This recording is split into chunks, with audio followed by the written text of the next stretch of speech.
Thanks, everybody, for joining us on NEA Report. We're doing a special broadcast today, and we're hoping to help raise money for a family that is in grieving and in mourning right now for the loss of James Ray. This is his Facebook profile.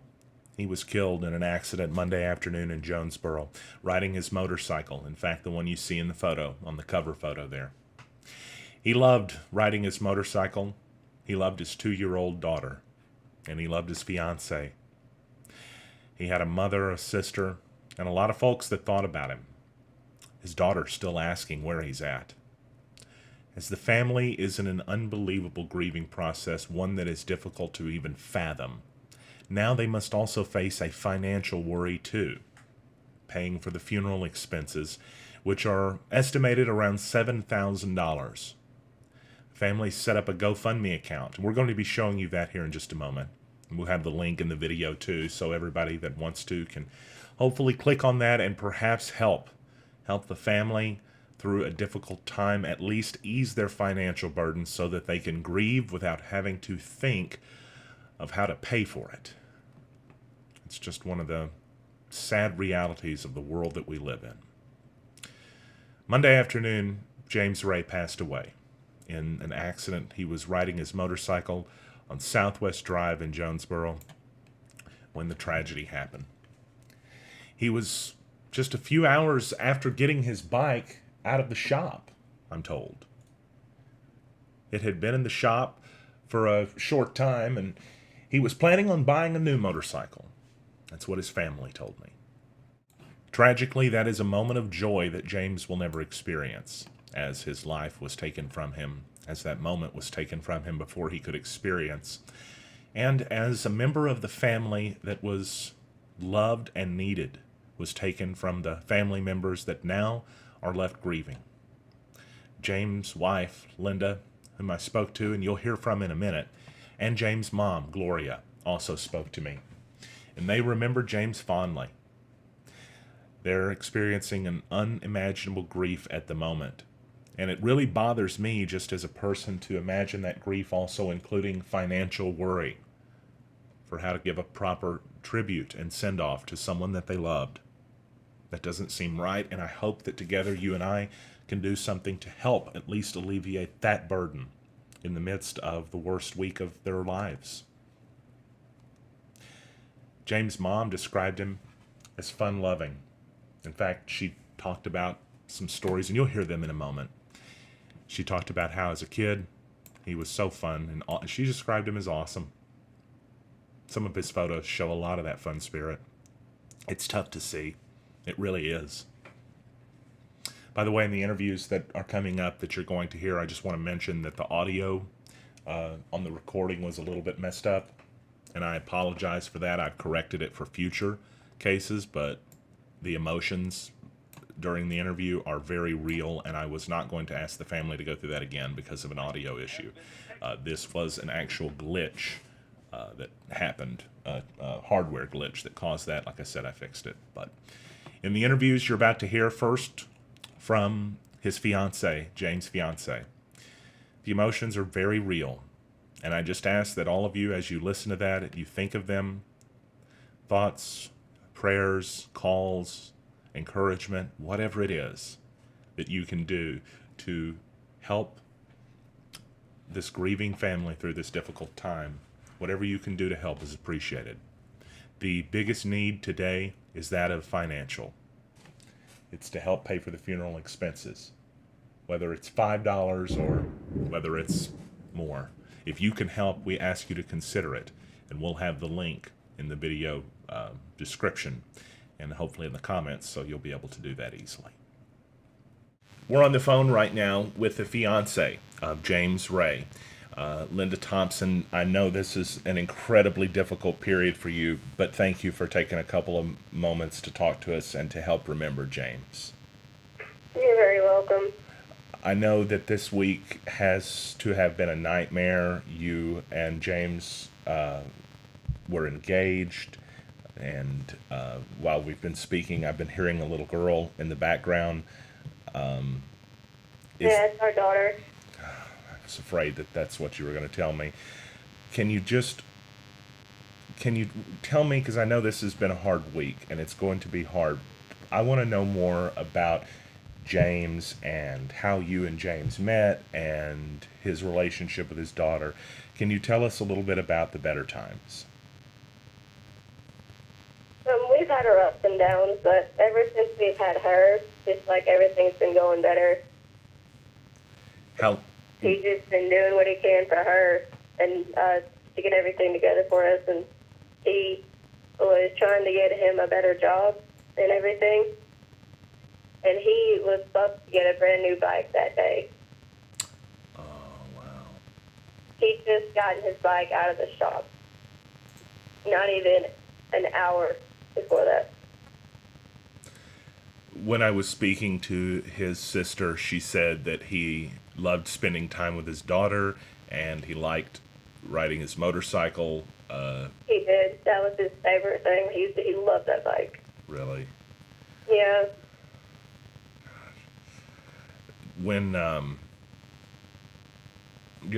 noticed you have the fundraiser up right now, and then this is just such a difficult time, but it's already raised over $1,000, and hopefully we'll be able to get the message out even more. How as far as paying bills and taking care of things, what kind of situation are you looking at? I don't really know because right now it's just kind of me and our roommate.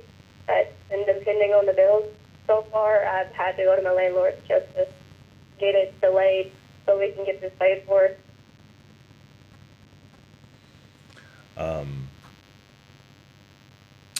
His little girl, she has she asked, or I mean, how I'm just trying to understand, how does she even understand or take in this situation? What's it been like for her? I mean, she's 2 years old, so she doesn't quite understand, but she's just saying, "Daddy, bye-bye" on his bike.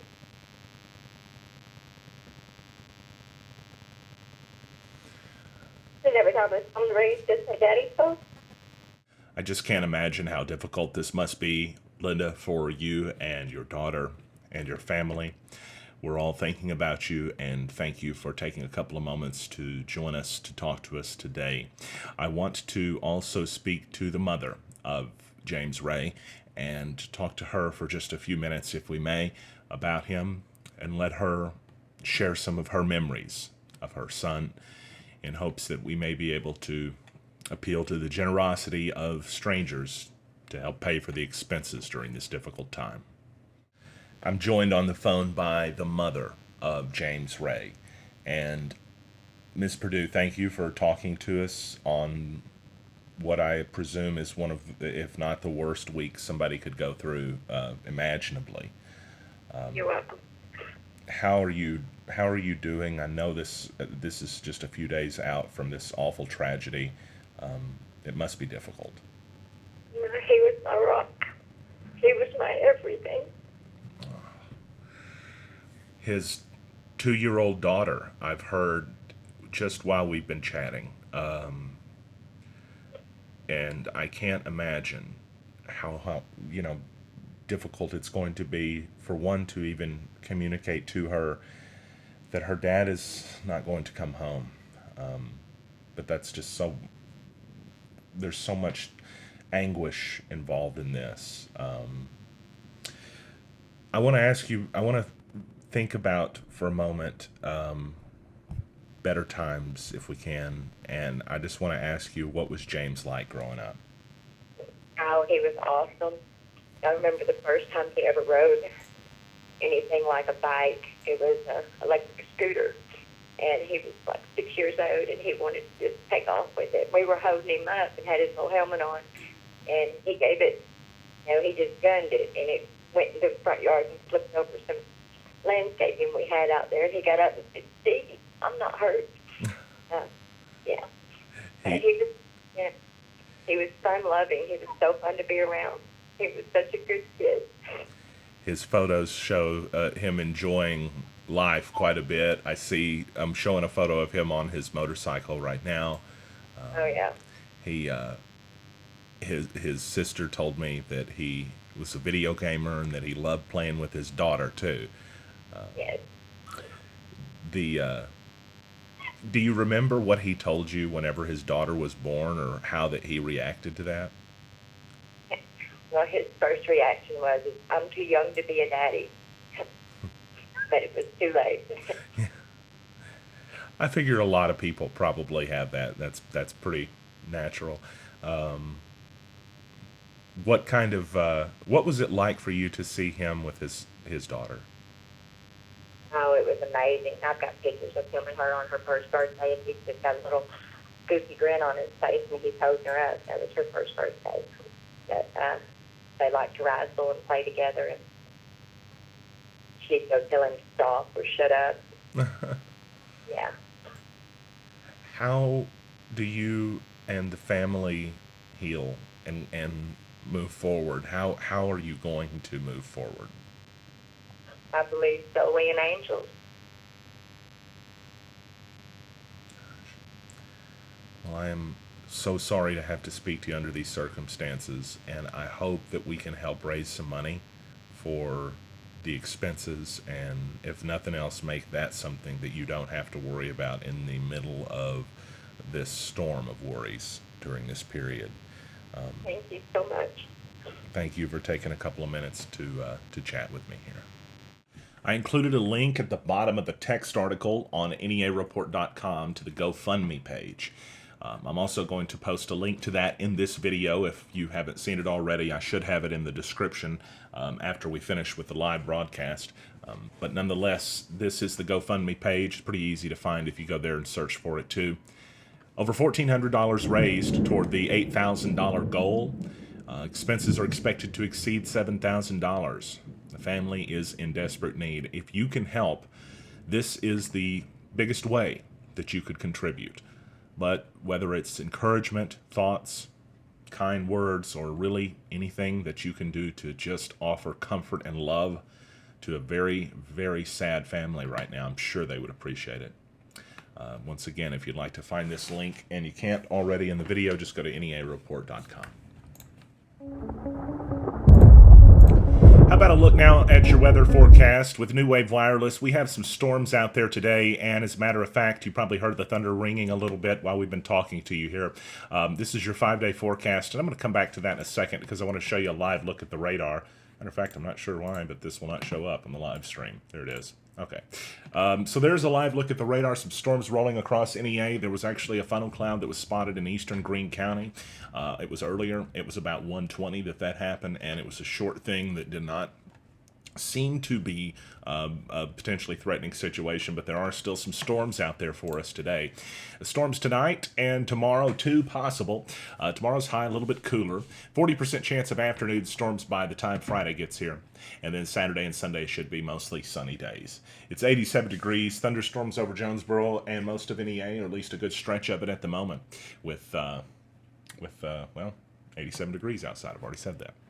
Tough day on NEA Report. Very tough to talk to a family like that we did a moment ago. And honestly, I was at a loss for words during a great portion of that. And I'm sure you could tell. And I apologize for that. Simply put, I don't know what to say to someone that's just lost everything. And so sometimes words are difficult to come by because you want to make sure that, if nothing else, I'm not being insensitive.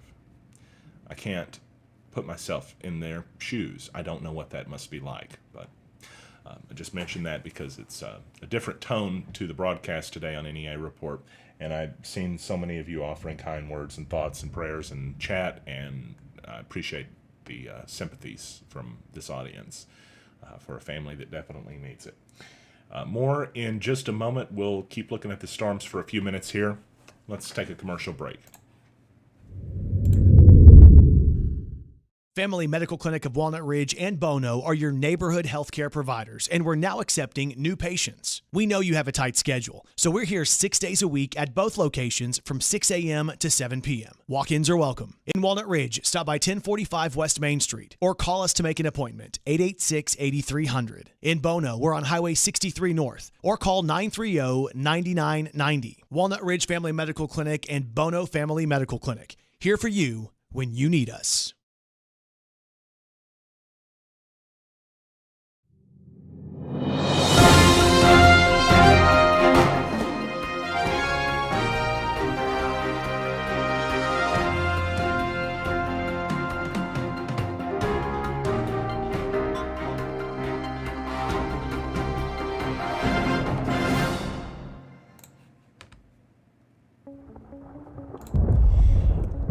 So I want to give you a look at the weather one more time, and I also want to remind you and let you know that there's a hazardous weather outlook out there. A few strong thunderstorms, possibly isolated severe storms possible into tonight across the Mid-South, especially here in NEA, with damaging wind gust and localized heavy rainfall possible. There was a report from hail that was actually at NEA Baptist on Highway 49 a short time ago, but that's subsided. There's been a few power outages in Jonesboro from the storm this afternoon too, but I'm not seeing too much on that. Not expected to be a tornadic threat tonight. As a matter of fact, spotters not anticipated to be activated, and we just want to mention that because it may give you an idea of what this evening is going to be like. At the moment, though, temperatures 87 degrees with thunderstorms over Jonesboro, and expect those thunderstorms to last for a few days. Thanks, everybody, for joining us on NEA Report. Very somber broadcast today. I hope those of you that consider it will like this and react or share it or however. I'm just trying to get it in front of as many people as possible. I'm Stan Morris, and thanks for watching.